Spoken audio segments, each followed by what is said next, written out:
जय हिंद दोस्तों, त्यागी trading tips में आपका स्वागत है। दोस्तों इस वीडियो के अंदर हम बात करने वाले हैं टोटल 3 शेयर के बारे में। यहाँ पर बात होने वाली है FIDIs किसी शेयर के अगर पीछे पड़ते हैं तो उसको कितना भगा सकते हैं। ज़बरदस्त उसके अंदर तेज़ी बनती रहती है। सबसे पहले हम यहाँ पर देखेंगे Larsen and Toubro finance limited company के बारे में। 304 रुपये का भाव यहाँ पर देखने को मिल रहा है, 304 रुपये का। जब ये शेयर बिल्कुल नीचे की साइड में होता था, देखिए बाद में मर्जर डीमर्जर वाली बोनस स्प्लिट के बाद पूरा चार्ट भी नहीं दिखता है। अगर आप इसका चार्ट पैटर्न ही देखोगे तो आप कहोगे क्या 2024 में ही ये कंपनी आई है। ठीक है, मर्जर डीमर्जर होने के बाद क्या होता है कि वो पहला वाला चार्ट थोड़ा सा हट जाता है। अब इस कंपनी की अगर बात करते हैं L&T फाइनेंस लिमिटेड के बारे में, अगर डिटेल निकालने की कोशिश करते हैं तो कभी ये शेयर बहुत सस्ता होता था, बहुत सस्ता होता था नीचे की साइड में। 130 रुपये, 135 रुपये, उससे भी ज़्यादा 70, 75, 80 रुपये, 70, 75 रुपये के आसपास। आज की डेट में ये कितना पहुंच चुका है, 300 रुपये के आसपास पहुंच चुका है। ठीक है, तो 4-4, 5-5 गुना पैसा लोगों का ऐसा ही बन जाता है। अभी भी आप देखेंगे तो थोड़ा सा यहाँ पर चार्ट देखिए, नवंबर की बात अगर करते हैं तो 137, यहाँ से देखिए ज़बरदस्त तेज़ी इसने दिखा दी है। 2024 की अगर बात करते हैं, 2024 एक साल से अगर अभी तक का चार्ट पैटर्न देखते हैं तो ज़बरदस्त इसने तेजी। तो दोस्तों ओवरऑल मिला के अगर हम यहाँ पर देखने की कोशिश करते हैं तो L&T फाइनेंस लिमिटेड के अंदर आपको क्या क्या चीज़ें देखनी पड़ी कि सबसे पहले तो ये देखना चाहिए कि कंपनी का प्रॉफिट कैसे बढ़ रहा है, रेवेन्यू कैसे बढ़ रहा है। इन सारी चीज़ों के बाद FIDIs क्या एक्शन वहाँ पर ले रहे हैं। उन सारी चीज़ों को छोड़ के कम से कम एटलीस्ट ये तो आपको मालूम होना चाहिए कि मार्केट कैप कितना है कंपनी का। ठीक है, अभी की बात करते हैं, देखिए अब बड़ी हो चुकी है, डबल हो चुका है, 75,000 करोड़ का मार्केट कैप इस समय देखने को मिल रहा है। लेकिन पहले जब ये छोटा शेयर था कोई इसको पूछने वाला नहीं था, कोई इसको पूछता नहीं था, क्योंकि रिसर्च नहीं करते। बस L&T फाइनेंस ये तो बढ़ता ही नहीं है, गिर जाता है, ये तो कभी बढ़ता ही नहीं है। फोर्टिस हॉस्पिटल का शेयर कोई खरीदने के लिए तैयार नहीं था। मैं आपसे बोलता हूँ सारी चीज़ों को छोड़िए, क्या हो रहा है स्टॉक मार्केट में, कोई गिरेगा। निफ्टी 50 को अगर आप डेली देखते हो तो आप 1 रुपया नहीं बना पाओगे, क्योंकि निफ्टी 50 का किसी शेयर से कोई लिंक ही नहीं है। बस कुछ गिने चुने शेयर्स हैं जिनसे उसका लिंक रहता है। जी, लिंक का मतलब कॉल पुट के अंदर जो काम करने वाले हैं वो 5-10 शेयर को देखते हैं, जैसे कि रिलायंस हुआ, HDFC बैंक, कोटक, SBI, इनको देखते हैं, TCS इन्फोसिस को देखते हैं, कुछ और 2-4 शेयर को और देखते हैं। तो उसी के हिसाब से उनके बढ़ने गिरने से निफ्टी 50 के अंदर मूवमेंट ऊपर नीचे होता रहता है। उसी से वो डबल एक दिन में 2 गुना, 3 गुना, 4 गुना करते रहते हैं, अपना पैसा खत्म कर लेते हैं। उसका कोई लॉजिक ही नहीं है।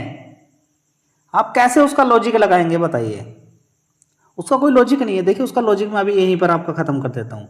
अगर आप निफ्टी 50 को देखते रहते हैं तो उसका लॉजिक, सबसे पहले इस कंपनी के फंडामेंटल देख लीजिए, फिर लॉजिक हम खत्म करते हैं।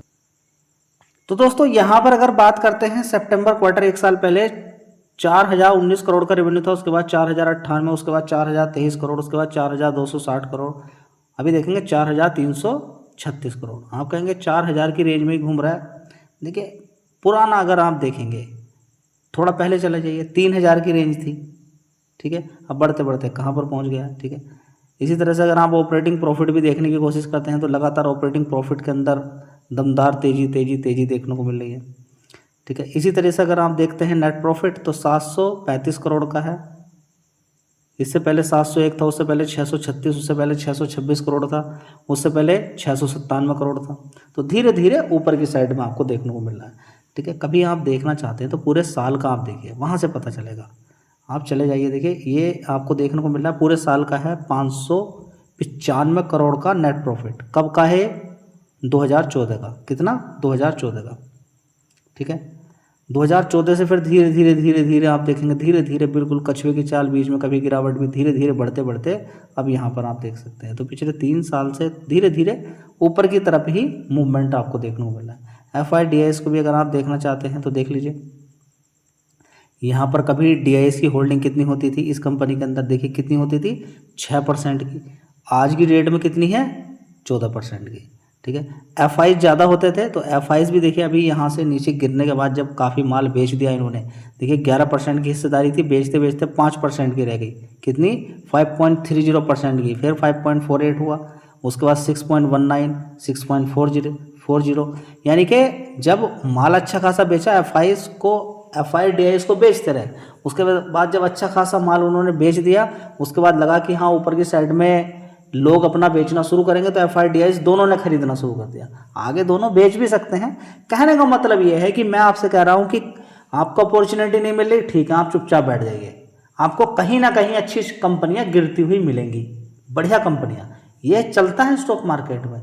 बढ़िया कंपनी का हो सकता है कि कंपनी का मालिक ही जानबूझकर उसका प्रॉफिट कम दिखाए ताकि उसका शेयर वो गिरे, और गिरने के बाद उसके बाद अंदर खरीदारी करेगा। जैसे जैसे वो ऊपर जाएगा उसके फंडामेंटल सुधार देखने को, और जितने भी छोटा प्लेयर है वो खरीदेगा, यानी कि जितने भी रिटेल निवेशक होते हैं।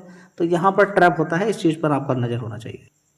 तो दोस्तों इस शेयर को देखने के बाद ये सारी चीज़ें क्लियर हो जाएंगी कि आपका फोकस बिल्कुल भी नहीं होना चाहिए कहाँ पर, निफ्टी 50 पे। अगर आप लॉन्ग टर्म में काम करने वाले हैं, मार्केट के अंदर गिरावट, न्यूज़ सुनते रहें आप, पर्टिकुलर शेयर पर अगर किसी चीज़ का असर देखने को मिल रहा है तो वो भी जानकारी निकालते रहें।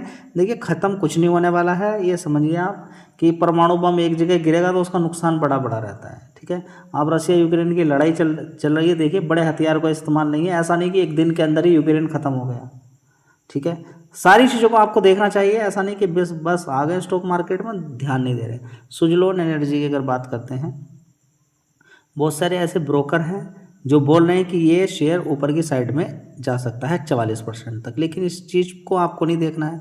आपको पूरी रिसर्च करनी है, मेहनत करनी है, तब जाके इस पर ध्यान देना है। किसी ने बोल दिया, JM फाइनेंशियल ने बोल दिया कि इतना गिरेगा, इतना बढ़ेगा, और यहाँ पर आनंद राठी ने बोल दिया 44% और ऊपर की तरफ पहुँच जाएगा, यहाँ से नहीं, उसका कोई लेना देना नहीं है।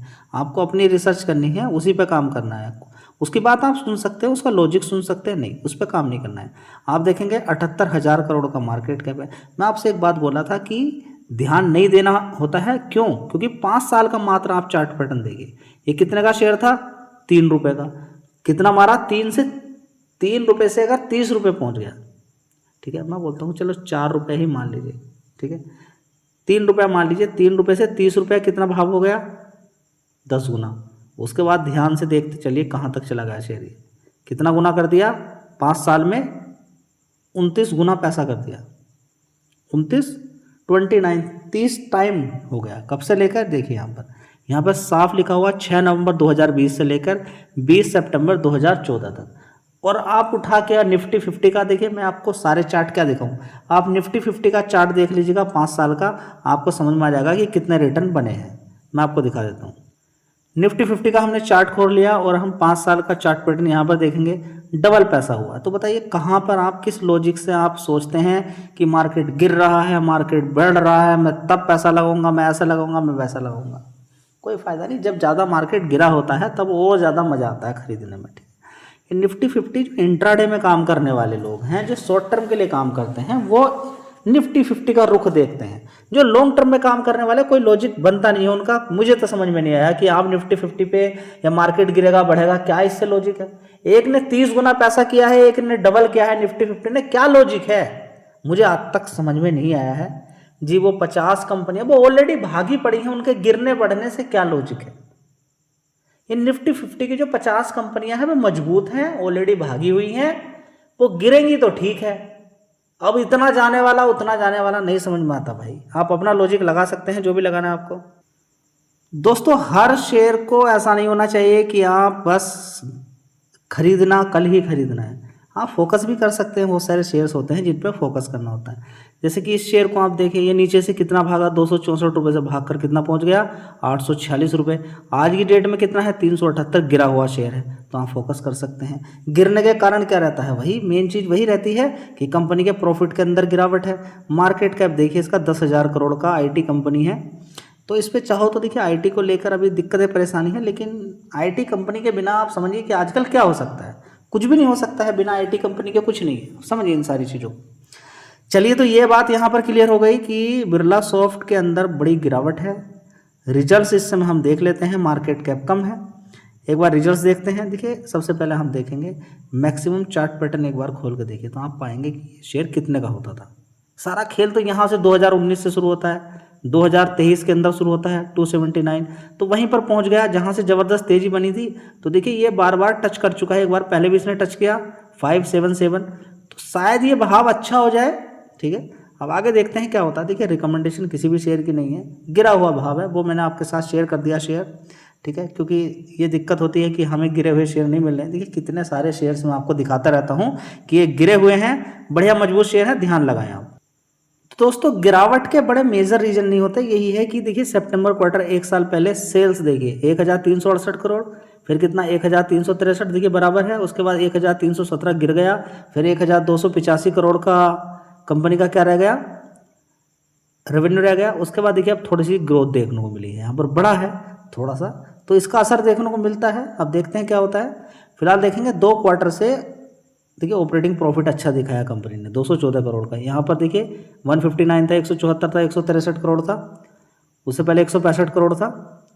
तो देख सकते हैं, हो सकता है कि मूवमेंट कुछ मिल जाए क्योंकि गिरा हुआ शेयर है। फिलहाल देखिए प्रॉफिट के अंदर तो कोई जान यहाँ पर नजर नहीं आ रही है, क्योंकि टैक्स देखिए प्रॉफिट जब कभी आपको लगे कि थोड़ा सा उल्टा पुल्टा हो रहा है तो आपको नेट प्रॉफिट नहीं देखना है, छोड़ दीजिए, नेट प्रॉफिट को देखना नहीं है, उसको रिमूव कर दीजिए। आपको डायरेक्ट देखना है, नेट प्रॉफिट आप नहीं देखते, कोई दिक्कत नहीं है, कोई दिक्कत नहीं है, लॉजिकली मैं बात बता रहा हूँ। आप देखिए प्रॉफिट बिफोर टैक्स, टैक्स से पहले वाला देखें आप, 210 करोड़ है, ठीक है, उससे पहले 166 था, 166, 156।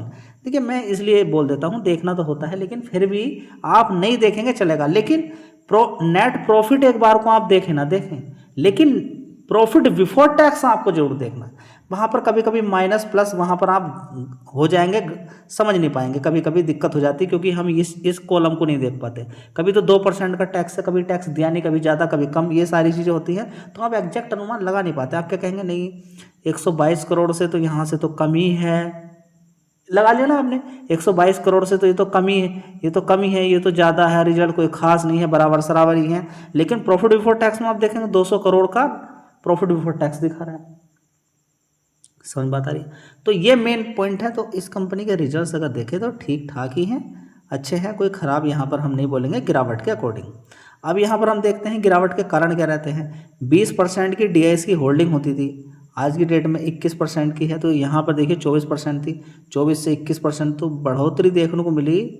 नेट प्रॉफिट DIS के अंदर DIS 24% तक की हिस्सेदारी हो गई, आज की डेट में 21% है। इसी तरह से अगर हम देखने की कोशिश करते हैं तो FIs की 23% की हिस्सेदारी थी, 23 से घटाते घटाते कितने के रह गए, 11% की रह गई। ठीक है, तो अभी भी माल बेच ही रहे हैं, गिरावट का कारण आपको समझ में आ जाना चाहिए। ठीक है, कहीं पर खरीदारी, कहीं पे बिकवाली, ये है स्टॉक मार्केट। वीडियो अच्छी लगी लाइक शेयर कर दीजिएगा, धन्यवाद।